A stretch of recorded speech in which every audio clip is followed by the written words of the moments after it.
On va peut-être continuer. La dernière présentation des organismes de gestion des risques est celle de Plastirisque avec Claude Rollo. Et vous verrez que si chaque spécialité a ses différences, il y a un point commun dans toutes les organismes de gestion de risque et dans toutes les spécialités, c'est le risque lié à l'incendie au bloc opératoire. Et je crois que Claude Rollo va nous en parler plus particulièrement. Incendie au bloc opératoire pour lequel, réfléchissez, il n'y a aucun protocole spécifique dans chacun de nos blocs. Et si vous faites une enquête auprès de vos collègues, je crois que très peu vous diront qu'ils ont été formés et leur équipe à ce risque d'incendie spécifique au bloc opératoire.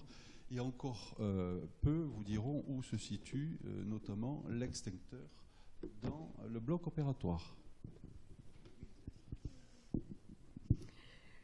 Oui, donc je vais vous parler du feu et des brûlures au bloc, un peu d'incendie aussi. Merci à l'Académie de nous recevoir et à Philippe Marc qui représente l'Académie. Donc c'est un phénomène très mal connu. Or, parce que nous sommes très peu confrontés à ça, or il y en a. Il y en a pas mal aux États-Unis qui les répertorient beaucoup mieux. Mais en France, il y en a. Et dans notre spécialité, il y en a beaucoup plus qu'on ne peut imaginer, qu'on ne peut soupçonner. Et je vais vous montrer pourquoi. Donc, déjà, l'intérêt des organismes d'accréditation et de la base REX, je vous le confirme, c'est que j'en ai retrouvé 180.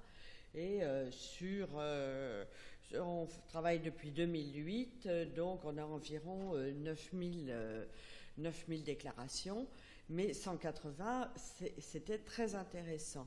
Donc soit ignition vraie, soit brûlure du patient, soit dysfonctionnement. Donc au départ, on va parvenir à avant, au siècle dernier, l'éther, l'alcool iodé, mais maintenant il y a encore d'autres choses et vous verrez, chaque spécialité a sa particularité et nous, c'est un peu différent. Personnellement, j'ai été confrontée à 3 cas. Donc, le premier, où j'ai dû rendre service à un copain ORL qui avait amputé une narine en laissant le pied sur le bistouri électrique pendant qu'il opérait. Le deuxième, un feu de patiente sur plastie abdominale avec le petit, c'était du temps de l'alcool iodé, avec le petit lac d'alcool iodé dans le nombril qui a bien pris feu. Et puis un feu de respirateur. Donc, comme disait Jean-François, utile de vous dire que quand le respirateur prend feu pendant qu'on est en train d'opérer, heureusement, l'anesthésiste était dans la salle. Donc oui, effectivement, je pense que c'est... toujours, on doit savoir où se trouve un extincteur, etc. Parce que de toute façon, c'est la panique. Donc, énormément de sous-déclarations, ça, j'en suis persuadée. J'ai eu beaucoup de difficultés à recueillir les cas. Il y en a eu, dans les 10 dernières années, il y a eu 10 cas à la PHP qui ont été traités, qui ont eu des procédures. J'ai appelé tous les experts parisiens, puis certains experts de province en chirurgie plastique. Et très peu d'experts ont vu passer ces cas de brûlure. Il n'y en a eu donc que 4 que j'ai pu recueillir ainsi. Les assurances branchées m'ont aidé et m'ont fourni 5 cas, donc c'est pas beaucoup. Et Plastirisque, 180. Donc là, il y a un vrai gap. Tant mieux pour nous, ça veut dire qu'on n'a pas beaucoup de procédures, mais ça veut dire aussi qu'il y a beaucoup de sous-déclarations.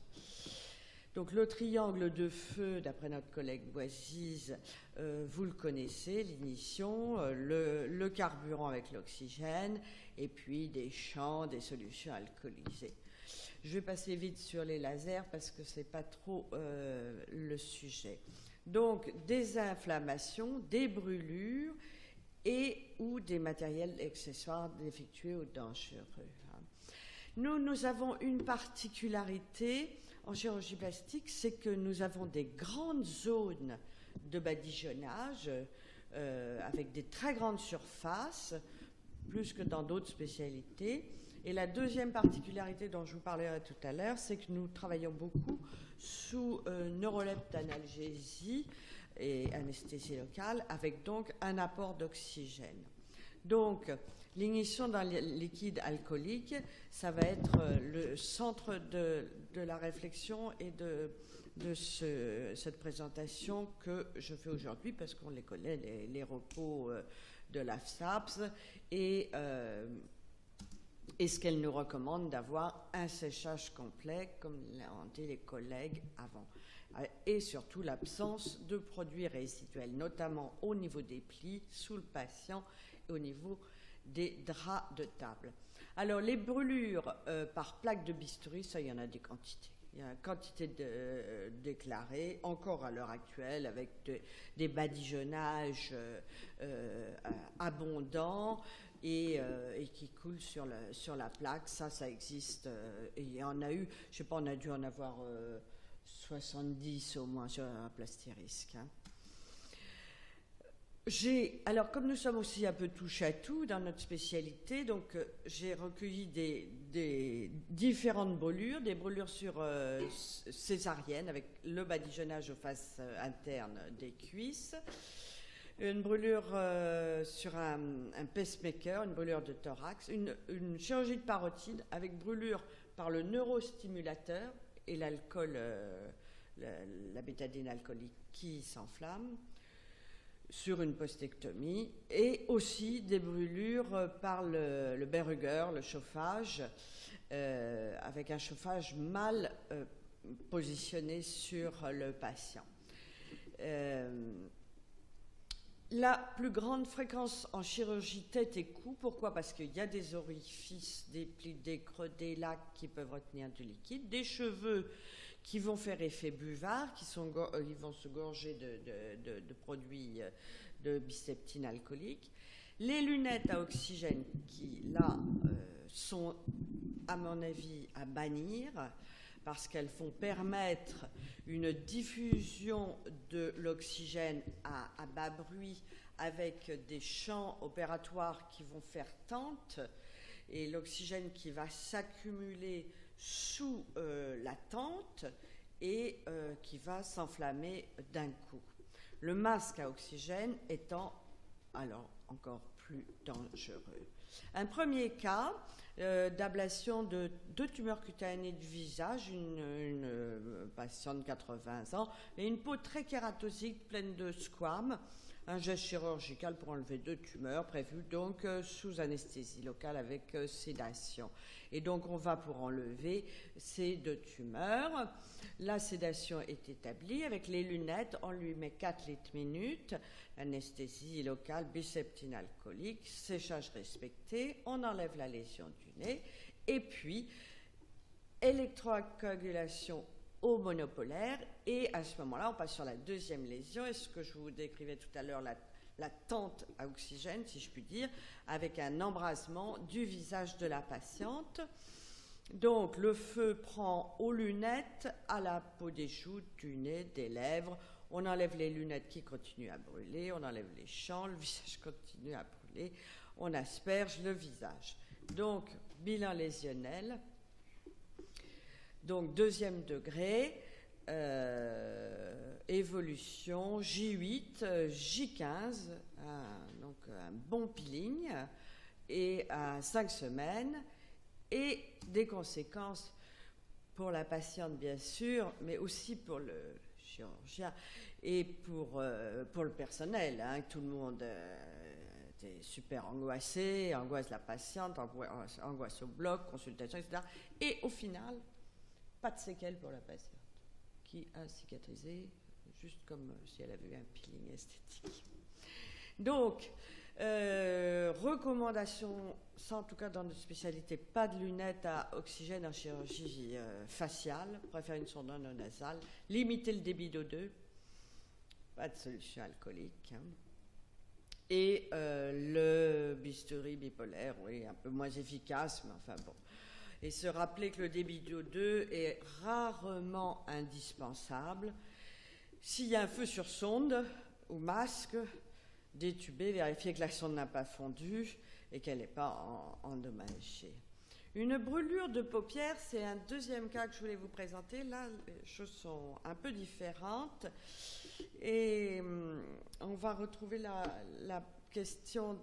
dernière question qui a été posée à l'instant.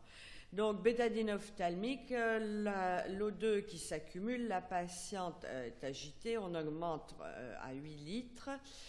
Bistouri, première paupière, ça se passe bien. La seconde paupière, pouf, anarchétique, le feu sur le bas du visage, etc. Ce que je vous ai décrit. Ce que je voulais vous montrer et qui va en faire sa particularité, bon, bien sûr, des brûlures superficielles, des cicatrices. Et une expertise. Et là, l'expert a conclu qu'il y avait eu un courant de coagulation qui est obtenu avec une tension plus élevée que le courant de coupe. Ça, je n'en sais rien. Et le chirurgien a été condamné à 100% sur cette histoire. Sur la chirurgie du tronc et des membres, c'est différent. Et là, on retrouve la notion d'accumulation dans les plis, le nombril et sur les alèses absorbantes, absorbex, qui font effet buvard, même si elles paraissent sèches. Avec un cas de prothèse mammaire, en décubitus dorsal, ibitane alcoolique, absorbex, séchage, et dès l'utilisation du bistouri électrique, enflammement avec brûlure tête, cou, épaule, thorax, bras, greffe. Et là aussi, malgré d'autres éléments qui ont été évoqués, parce que ça a été très violent et très rapide, on a évoqué la cause de mettre en cause le bistouri électrique, la ventilation de la salle, la sortie de la circulante qui manque de chance, n'était pas là à ce moment-là, mais là encore, c'est le chirurgien qui est condamné à 100%. Hein. Donc les consignes, séchage complet, oui, ça on le sait. L'atténuation, qu'est-ce qu'il faut faire? Eh bien, jeter de l'eau ou du sérum, fermer l'oxygène, ce qui est toujours utile, et puis trouver l'extincteur, mais sans le diriger sur le patient parce qu'il est à moins 70 degrés, donc on pourrait rajouter une brûlure par le froid, pas à une brûlure par le chaud. Hein. Et les pédales de bistouri électrique, alors on a aussi beaucoup de contact de la pointe parce que nous on travaille pas mal en monopolaire, le couteau de monopolaire qui est en contact avec le champ papier, qui dès qu'il a été un peu chauffé, fait un trou dans le champ et dégringole chaud sur la cuisse ou sur le ventre, etc. Et aussi un certain nombre d'accidents d'appui sur les pédales de bistouri électrique. Hein. Des matériels défectueux, on en a quelques-uns, avec conséquences pour l'intégrité physique des patients, mais je crois qu'il faut aussi un peu penser aux chirurgiens, parce que moi j'ai remarqué récemment qu'on a changé de gants depuis 2-3 ans, avec des gants qui sont beaucoup plus fins, et j'ai l'impression qu'ils sont plus poreux. En tout cas, moi je prends plus le courant que je ne le prenais auparavant. Donc, je mets 2 paires de gants. Ce n'est pas forcément une économie. Avec aussi, dans notre spécialité, des positions ventrales, anesthésie générale décubitus ventral, avec la tête sur l'absorbex, un très large badigeonnage bétadine alcoolique, et là, enflammement de l'absorbex. Donc, en décubitus ventral, ça commence à se compliquer, là. Hein. Et une histoire de cialytique que vous pouvez retenir, parce qu'il n'est pas exclu que vous soyez encore avec des cialytiques de ce type. Et de la marque, je vous le dis tout de suite, marque BBT, rachetée par Cialytique Industrie en 1996, et rachetée par d'autres, je ne sais. En 1998, on a eu 3 cas, un collègue qui a eu 2 cas et un autre collègue, lifting, flicken des 2 joues en fin d'intervention, nécrose en pleine joue, des 2 joues. Donc ça fait très mal sur un lifting. Cicatrisation, je ne dis pas sans séquelles. et un autre lifting avec une oreille brûlée, ayant nécessité une reconstruction d'oreille. Donc, drame. Alors, comment ça s'est passé? C'était des cialytiques qui avaient des plaques athermiques amovibles. C'est-à-dire, quand une ampoule était claquée, on enlevait la plaque, on la posait doucement par terre, ou prenant une table, on changeait l'ampoule et on remettait en place la plaque. Bien entendu, une fois de temps en temps, la plaque était cassée, tombait par terre, était oubliée, je ne sais quoi. Et donc, l'ampoule était remise en place sans la plaque. Et sans la plaque, eh bien, ça brûle, parce que le cialytique focalise. Il n'y a jamais eu de décret de modification de fabrication. Ces cialytiques sont encore en circulation, encore installés dans des cliniques parisiennes. Donc, méfiance. Parisienne et autres, bien entendu, mais c'est l'intérêt de diffuser. Donc, des barrières sur les brûlures par négligence, discipline gestuelle du chirurgien, problème des pédales, rangement des manches de bistouri, matériel défectueux, ça on en a vu. Quelques consignes, le séchage, le rasage, parce que les poils vont diffuser le feu et vont avoir tendance à s'enflammer. Les absorbex, si on badigeonne, il faut être un peu parcimonieux. Pas de lunettes à oxygène. Ne pas mettre un gros débit d'oxygène. Et on en vient, pas de solution alcoolique. Alors là, on ne peut pas dire ça, bien entendu. La mise à jour de la conférence de consensus a été faite en octobre 2013. Mais est-ce qu'il est montré que l'alcool apporte quelque chose dans l'antisepsie? Je crois que c'est à chacun, dans chaque spécialité, de réfléchir en fonction de ses particularités.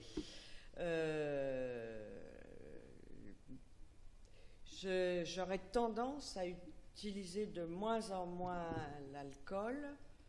L'alcool tue rarement, mais peut tuer.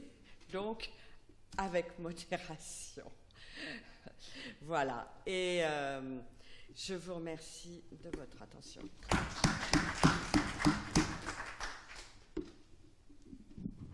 Est-ce qu'il y a des questions?